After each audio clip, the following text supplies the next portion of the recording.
7월 셋째 주간입니다. 지난주에는 초복이 있었고 또 이번 주에는 중복이 들어있네요. 여름의 한 중심에서 지금 더위를 버텨가면서 살아가는 중입니다.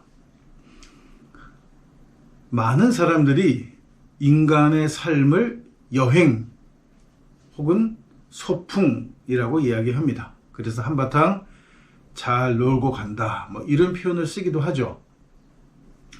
그래서 소풍이라고 생각하니까 즐거운 마음으로, 가벼운 마음으로 이렇게 가는 그것이 삶이다, 이렇게 생각할 수 있는데, 어렸을 때의 소풍을 기억하면 봄 소풍하고 가을 소풍이 있었는데, 소풍의 하이라이트는 뭐니 해도 보물찾기예요. 점심시간 때 선생님들이 애들 몰래 슬그머니 돌아다니면서 주변에 쪽지들을 숨겨놓기 시작합니다. 굉장히 많은 쪽지들이 숨겨져요. 그 다음에 앞에 이제 상품들이 쭉 진열이 되고 시작! 하면 이제 아이들이 보물찾기를 시작하는 거죠. 보물찾기를 시작하기 전에 눈치 빠른 애들은 선생님들이 움직이기 시작하면 슬그머니 따라가 보기도 합니다. 여하튼 간에 아주 쉬운 곳에 보물이 쪽지가 있기도 하고 때로는 못 찾는 쪽지도 있기는 해요. 굉장히 어려운 데 숨겨놔서. 여하튼 앞에 주어진 선물은 다 아이들이 나눠 갖게 되는 거예요. 그리고 쪽지를 2장 찾았든 3장 찾았든 한 사람 앞에 한 쪽지만을 인정해 주게 되면 많이 찾은 아이들이 못 찾은 아이들한테 나눠주기도 하면서 이렇게 그러면서 보물찾기가 재밌어지는 거죠.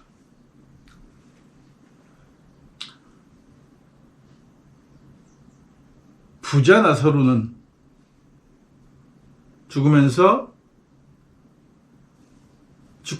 죽고 나서 그 목마른 지옥불에 떨어져서 거지 나사로를 보고 부탁을 하게 됩니다. 나 물 한 방울만 달라.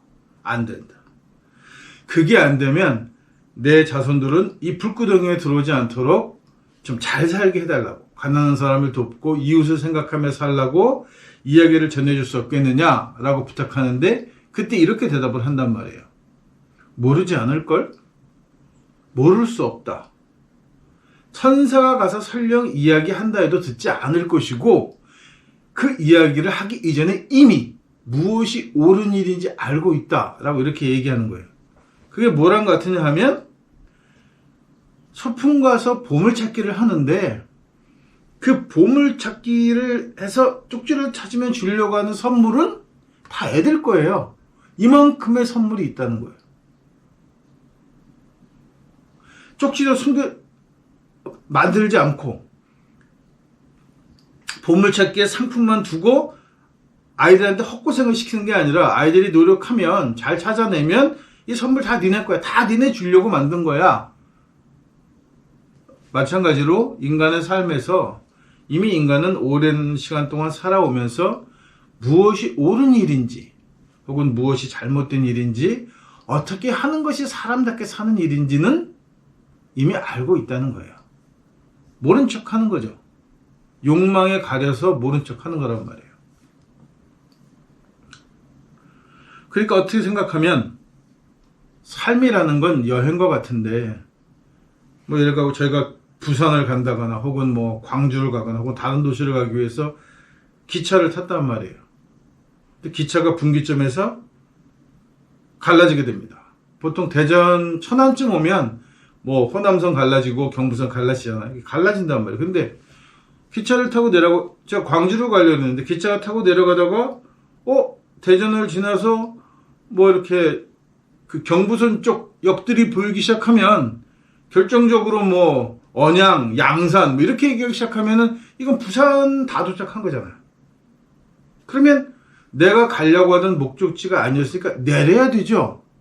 내려서 기차를 다시 분기점까지 와서 갈아타고 가든가 아니면 여기서 그쪽을 가는 다른 교통편을 찾든가, 여하튼 간에 잘못된 기차를 tas다고 생각하면 내려야 됩니다. 아니면 목적지에 영원히 도착할 수가 없는 거예요. 끝까지 가면 도착하는 곳은 내가 가려고 한 목적지는 아니에요. 예수는 이것을 이야기합니다. 부자 청년에게 이야기한 거죠. 부자 나사로가 자기 가족들에게 해달라고 천사를 통해서 혹은 뭐를 통해서든 간에 경고해달라고 했던 말을 예수가 부자 청년에게 이야기하는 거예요. 네 재산을 다 팔아서 나눠주고 나를 쫓아와라. 못 쫓아오죠. 자기가 예수의 뭐가 마음에 들어서 제자가 되겠다고 결심했는지 모르겠는데 결심을 했음에도 불구하고 재산을 다 팔고 쫓아오라니까 못하는 거예요.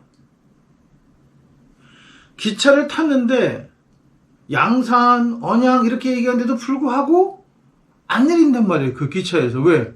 그 자리가 좋고 편하니까. 어떻게 내가 이 자리를 잡았는데. 내가 투쟁과 노력 끝에 이 빈자리를 찾아서 겨우 이제 앉아서 편하게 가려고 하는데 내리고 싶지 않은 거죠. 그리고 뭐 이렇게나 많은 사람들이 가는데 뭐 거기는 별다를까? 가는 거예요, 그냥. 안 듣는단 말이에요. 예수는 그래서 이렇게 이야기합니다. 멸망으로 가는 길은 넓다. 진리를 향해 가는 길은 좁지만 멸망으로 가는 길은 넓다. 가이드가 있고 교회들이죠. 종교들입니다. 깃발을 내세우고 요새 종교가 내세우는 깃발은 부자 내세웁니다. 종교 믿으면 잘 살아. 기도하면 잘 살아. 굿하면 성공해. 제사 지내면 조상이 돌봐줘서 성공해. 헌금 많이 내면 11조 많이 내면 축복해줘. 이런 식으로 부자가 된다는 깃발을 들고 계속 가니까 여기서 이야기해요. 이 열차는 파멸로 지옥으로 가는 열차니까 조심하라고 계속 안내방송을 하는데도 불구하고 전혀 들리지 않아요. 왜냐하면 내 눈은 부자 되세요라고 하는 것을 보면서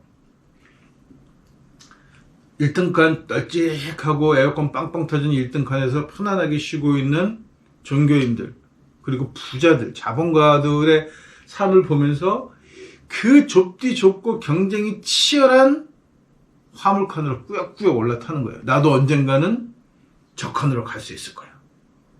뭐 이런 이야기들을 영화로 만든 게 뭐 설국 열차이기도 하잖아요. 그런데 예수는 이렇게 이야기합니다. 결단하라는 거예요. 그 순간에 내려. 안 타. 더 이상 기차를. 그리고 물병 하나 들고 성경에는 신발도 2켤레 필요 없다. 1켤레면 되고 옷도 한 벌이면 족하다. 그냥 걸을 때 힘들지 않게 지팡이 하나 들고 4개를 따라오라고 얘기한단 말이에요. 멀 겁니다. 먼 길로 돌아오면 올수록 멀 거예요. 내 도착지로 가려고 하는 길은. 그런데 아무리 멀다고 할지라도 출발하는 순간이 가장 빠른 순간인 거예요. 그 판단을 하고 내가 잘못된 길을 왔네. 올바른 길로 가야지. 내 목적지가 원래 여기가 아니었는데 라는 생각이 들면 얼른 내려서 그 길을 가야 한단 말이에요. 그 길이 좁은 길이고 예수의 길은 특별히 그 길을 가난이라고 했단 말입니다. 불교에서는 출가라는 표현을 씁니다. 내가 그동안 가진 것들을 다 내려놓고 버리고 자식이고 뭐고 다 버리고 내 헛몸만을 가지고 내가 따르고자 하는 길로 들어가는 거죠. 머리를 깎고.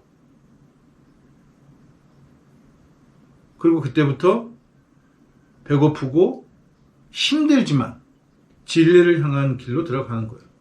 기독교도 마찬가지로 예수는 제자가 되려고 하는 사람들 향해서 그렇게 분명하게 얘기하는 거예요. 너 그 길이 잘못된 길이야. 그 길이 잘못된 길이라고 생각하면 내려서 올바른 길로 가란 말이야. 이렇게 얘기하는 거예요. 이게 설교가 참 무서운 함정인 이유가 회개하라는 말도 동일한 형태로 설명하잖아요. 내가 잘못된 길로 들어섰어. 뭐 관역으로 설명하기도 합니다. 죄라는 것은 10점짜리 외에 바깥에 맞는 걸 다 죄라고 설명하잖아요. 잘못된 거라고. 잘못된 길로 가는 것을 되돌아가는데 절대로 뒤돌아보지 않는다. 내가 한 번 잘못된 길로는 다시 돌아가지 않는다 라고 하는 것을 회개라고 합니다. 그러니까 어떤 의미에서는 그러니까 요한이, 세례자 요한이 그런 얘기를 하는 거예요. 회개해라. 천국이 가까이 왔다. 회개해라. 너희가 이제 가야 할 길이 가까워졌다. 이제 너희가 지금 오는 길은 멸망으로 가는 열차인데 이 열차가 정차할 거야. 정거장에 내려서 너희가 어떤 열차를 타고 있는지 보란 말이야. 그리고 보고 이 열차가 내가 잘못 탔구나. 내가 가려던 열차가 아니구나. 목적지가 아니구나라고 생각하는 걸 깨닫고 다른 길로 가라고 얘기하는 거예요. 그 기차 타면 영원히 그냥 그 길을 쭉 가는 겁니다. 그러니까 설사 열차가 없다고 할지라도, 그것이 걸어서 갈 수밖에 없는 길이라고 할지라도 내 평생 다 걸어서 도착하지 못할지도 모르겠지만 그럼에도 불구하고 가야 한다. 그래서 그 삶을 뭐라고 생각해라? 소풍이라고 생각하라. 라고 시인은 얘기하는 겁니다.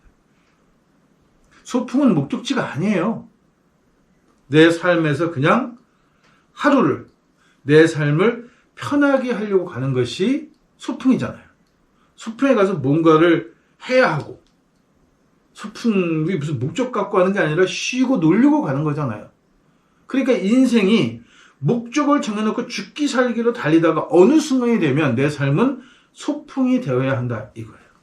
이제부터는 내 삶을 돌아보고 내가 가려던 그 길이 아니었으니까 설사 목적지에 도착하지 못하더라고 할지라도 이제부터는 편안한 마음으로 원래 가려고 했던 쪽을 향해서, 내가 만약 동쪽으로 가려고 했던 거라면 매일 아침 해가 뜨는 쪽을 향해서 꾸준히 걸어가 보는 거예요.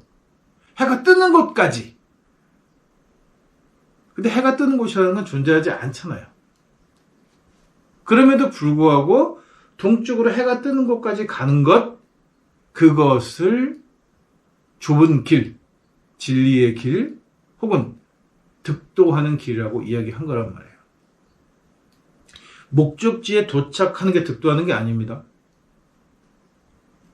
깨달음이란 모든 걸 다 아는 걸 깨달음이라고 얘기하지 않고 내가 뭐를 깨달아야 되는지 알게 되는 걸, 그것이 깨달음이에요. 그렇게 시작하는 거예요. 어떻게 깨달음 전체를 다 알 수 있겠어요? 진리가 어마어마한데. 인간이 계속해서 걸어가면, 평생을 걸어가면 내가 정했던 목적지라는 게 존재하지 않는구나. 내가 해가 뜨는 동쪽을 보면서 계속 걸어왔는데 어디를 가도 해가 뜨는구나. 해가 뜨는 곳은 찾을 수 없어. 해가 뜨는 곳은 보이지만 해가 뜨는 곳에 도착할 수는 없구나. 이거를 알게 될 수 있을까?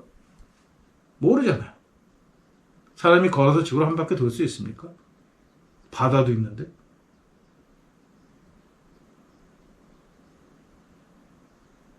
그러니까 동쪽을 향해서, 해가 뜨는 곳을 향해서 가겠다고 하는 것이 목적이에요. 그것이 선한 일이에요. 선한 일은 실체가 없습니다. 노력하는 거지.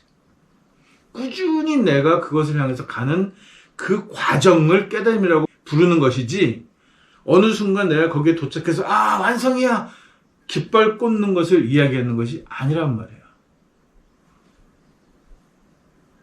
부자가 되라고 하는 말도 비슷한 뉘앙스를 띠고 있잖아요. 얼마를 벌면 부자입니까? 한 달에 최저임금으로 벌던 사람이 한 달에 1,000만 원씩 받으면 엄청나게 부자가 된 느낌이 들 거예요.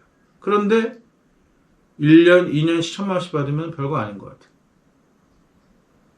요 근처에 나온 드라마 중에 층 8개 나눠서 1층부터 8층까지 해가지고 1시간 일당이 다르고 이런 드라마가 있어요. 무슨 에잇 어쩌고 하는 드라마인데, 거기 보면 맨 아래층에 사는 사람 일당이 시간당 10만 원인가? 이런 엄청난 금액이에요, 그것도. 근데 위에 있는 제일 꼭대기층 사는 사람이 시간당 몇 억을 버니까 시간당 몇십만 원 버는 거가 만족하지 않는 거예요. 자기가 살아온 삶을 돌이켜보면 내가 시간당 10만 원 받아? 하루 8시간이라면 80만 원입니다. 그러면 20일만 일해도 28은 16, 1,600만 원을 받는 거예요, 한 달에. 1년 연봉이 1억이 넘어요. 억대 연봉 하는 연봉이 이미 이루어진 거야. 그럼에도 불구하고 다른 사람이 하루에 그만큼을 버니까, 자기보다 몇십 배를 버니까 그걸 바라보면 한도 끝도 없는 욕망의 시대. 그게 자본주의란 말이에요. 처음에 시작할 때는 별거 아닌 것 같아요. 누구나 다 잘 살고 싶죠. 자식한테 잘해주고 싶고 가족을 부양하고 싶고 그런 걸로 꼬드겨서 그 길에 들어서게 되는데 들어서고 나면 이 길은 무적행이에요. 끝이 없단 말이에요. 얼마를 채워줘도 하루에 내가 얼마를 벌어도 만족하지 못하는 삶이 그 삶이에요. 반면에 좁은 길은 예수의 길이라고 부르는 그 가난의 길은 하루를 살아도 만족스러워. 왜? 소풍이니까.